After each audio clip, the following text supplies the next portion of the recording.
تو اپنی ذات کے لیے آج نیت کر لیں کہ اپنی ذات کے لیے کبھی کسی سے انتقام نہیں لیں۔ معاف کرنا، درگزر کرنا کام مشکل ہے، شروع میں مشکل ہوگی، لیکن اللہ کے نبی کی زندگی کو سامنے رکھیں کہ آپ جیسی خوبصورت شخصیت، اتنی بڑی شخصیت کہ ہم ان کے قدموں کی خاک کے بھی برابر نہیں۔ جب آپ نے معاف کیا، اپنی ذات کو اتنی اہمیت نہیں دی، تو ہم کیوں دے رہے ہیں بھائی؟ اپنی ذات کو ہم بھی اہمیت نہ دیں، معاف کریں، اللہ کے نبی کا جو طریقہ ہے اس پر چلیں۔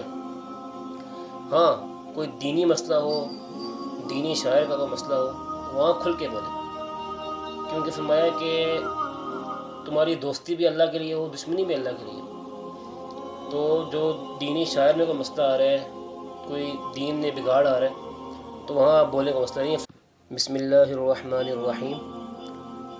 حضرت عائشہ صدیقہ رضی اللہ عنہ فرماتی ہیں، ما خیر رسول اللہ صلی اللہ علیہ وسلم بین امرین قط الا اختار ایسرہما ما لم یکن اثما۔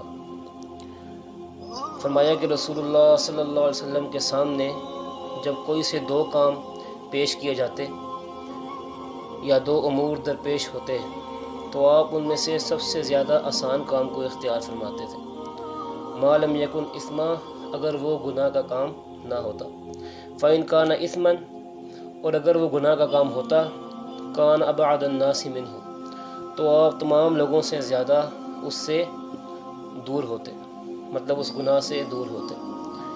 ومن تقم رسول اللہ صلی اللہ علیہ وسلم لنفسه فی شیء قط، اور آپ صلی اللہ علیہ وسلم نے کبھی اپنی ذات کے لیے کسی شخص سے انتقام نہیں لیا، الا ان تنتہک حرمت اللہ فینتقم للہ بہا، مگر وہ شخص جو دین میں رخنہ اندازی کرے، فینتقم، پس آپ نے اس سے انتقام لیا، للہ، اللہ کی رضا کے لیے۔ اس حدیث میں، صحیح بخاری کی حدیث ہے، پہلی بات تو یہ فرمائی کہ اگر آپ کے سامنے دو کام پیش کیے جائیں یا ایک کام کو کرنے کے دو طریقے ہوں، تو اس کو کس طرح کریں کہ اس میں جو سب سے آسان کام ہے اس کو اختیار کیے جائے۔ بعض لوگ کہتے ہیں ہم مجاہدہ کر رہے ہیں، نفس کا تقویٰ چیک کر رہے ہیں، مجاہدہ کر رہے ہیں، تو اس لیے ہم مشکل کام کریں گے، نہیں، بلکہ مجاہدہ اس طرح کرنا ہے جو اللہ کے نبی نے اس کا طریقہ بتایا۔ تو فرمایا کہ آسان کام کو اختیار کیا جائے، مشکل کام کو چھوڑ دیا جائے۔ اللہ پاک بھی فرماتے ہیں کہ لا یکلف اللہ نفسا الا وسعها، کہ انسان کی جتنی قدرت ہے، جتنا اس کا بس چلتا ہے، اللہ اتنا ہی اس پر بوجھ ڈالتے ہیں، اتنا ہی اس کو مکلف بناتے ہیں، اس سے زیادہ نہیں۔ تو اس لیے میں فرما دیا کہ آسان کام کو اختیار کیا جائے، مشکل کو نہ کیا جائے۔ ہاں، اگر وہ گناہ کا کام ہو تو اس کو اختیار نہ کیا جائے۔ گناہ تو عام طور پہ شیطان آسان کر کے انسان کے سامنے پیش کرتا ہے کہ یہ آسان کام ہے، اور نیکی کو مشکل کر کے پیش کرتا ہے، مشکل بنا کر، اس کو مشقت والا بنا کر انسان کے سامنے پیش کرتا ہے۔ تو آسانی کا مطلب گناہ نہیں ہوتا۔ ہاں، عام طور پہ یہ ہوتا ہے کہ گناہ آسان ہو کر انسان کے سامنے آتا ہے، شیطان پیش کرتا ہے، اس لیے اس غلطی کا ازالہ کیا ہے، اس غلط فہمی کا ازالہ کیا ہے کہ ما لم یکن اسما، کہ اگر وہ گناہ کا کام نہ ہو تو گناہ اگر نہیں ہے تو پھر بھی آسانی ہے تو وہ آسان کام اختیار کیا جائے، لیکن اتنی آسانی نہ کر لی جائے کہ ہم گناہ کی طرف چلے جائیں۔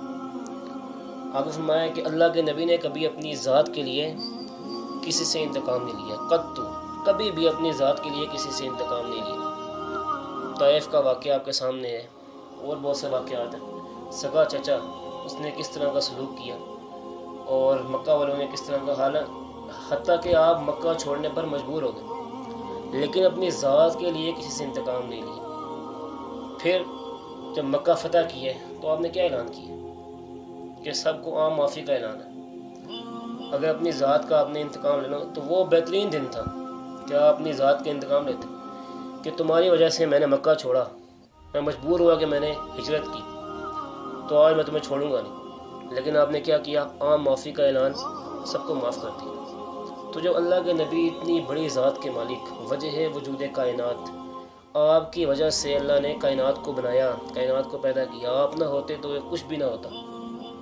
اگر آپ اپنی ذات کو پس پش ڈال کر معاف کر رہے ہیں، درگزر کر رہے ہیں، صبر کر رہے ہیں، برداشت کر رہے ہیں، تو ہم کون سی کوئی اتنی بڑی مخلوق ہے کہ مجھے اس نے یہ کہہ دیا میں اس کو یہ کہوں گا، مجھے اس نے نہیں بلایا میں بھی اس کو نہیں بلاؤں گا، مجھے اس نے ایک بات کی میں اس کو 3 باتیں کہوں گا۔ اپنی ذات کا انتقام صرف نفس کی خوشنودی کی وجہ سے، صرف یہی وجہ ہے، نفس کو خوش کرنے کی وجہ سے۔ کچھ دیر کے لیے نفس جو ہے، انسان غیبت کیوں کرتا ہے، انسان چغلی کیوں کرتا ہے، گالی انسان کیوں دیتا ہے؟ اپنی دل کی بڑھاس نکالنے کے لیے۔ دل کی بڑھاس کیا ہے؟ وہ مزید بوجھ آتا ہے، دل مزید تنگی ہوتی ہے، لیکن بندے کو وقتی طور پر احساس نہیں ہوتا، کیونکہ گناہ کا جو مزہ ہے وہ تو چند سیکنڈ کا ہوتا ہے، لیکن اس کا وبال جو ہے وہ بہت بڑا ہوتا ہے۔ تو اپنی ذات کے لیے آج نیت کر لیں کہ اپنی ذات کے لیے کبھی کسی سے انتقام نہیں لیں۔ معاف کرنا، درگزر کرنا کام مشکل ہے، شروع میں مشکل ہوگی، لیکن اللہ کے نبی کی زندگی کو سامنے رکھیں کہ آپ جیسی خوبصورت شخصیت، اتنی بڑی شخصیت کہ ہم ان کے قدموں کی خاک کے بھی برابر نہیں۔ جب آپ نے معاف کیا، اپنی ذات کو اتنی اہمیت نہیں دی، تو ہم کیوں دے رہے ہیں بھائی؟ اپنی ذات کو ہم بھی اہمیت نہ دیں، معاف کریں، اللہ کے نبی کا جو طریقہ ہے اس پر چلیں۔ ہاں کوئی دینی مسئلہ ہو، دینی شاعر کا کوئی مسئلہ ہو، وہاں کھل کے بولیں، کیونکہ فرمایا کہ تمہاری دوستی بھی اللہ کے لیے ہو، دشمنی بھی اللہ کے لیے ہو۔ تو جو دینی شاعر میں کوئی مسئلہ آ رہا ہے، کوئی دین میں بگاڑ آ رہا ہے، تو وہاں بولنے کا مسئلہ نہیں ہے۔ فَيَنْتَقِمُ، انتقام لیں۔ اللہ کے نبی انتقام لیتے تھے، للہ بھی، اللہ کی رضا کے لیے، اس میں بھی اپنی خوشنودی شامل نہیں ہے۔ تو اس حدیث میں جو پہلی بات ہے وہ یہ کہ آسان کام کو اختیار کیے جائیں، جان بوجھ کر مشکل کی طرف نہ جائے جائیں، بلکہ جو آسان کام ہو اس کو اختیار کیے جائیں۔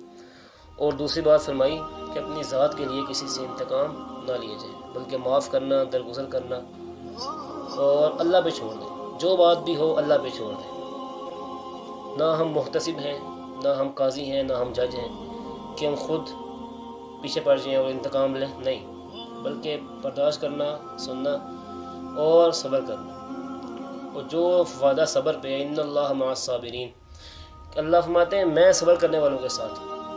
ایک ہے کہ میری مدد تمہارے ساتھ ہے، میری نصرت تمہارے ساتھ ہے، لیکن یہاں فرمایا کہ میں خود تمہارے ساتھ ہوں۔ جب اللہ ساتھ ہوگی تو ٹینشن کس چیز کی ہے، پریشانی کس چیز کی ہے؟ لیکن اس کے لیے کیا ہے؟ قربانی ہے، صبر کرنا، برداشت کرنا۔ ہر بات کا جواب دینا لازمی نہیں ہوتا کہ آپ نے جو بات سنی ہے اس کا جواب دیں، نہیں، برداشت کریں، اور برداشت پہ ہی، صبر پر ہی اجر ہے۔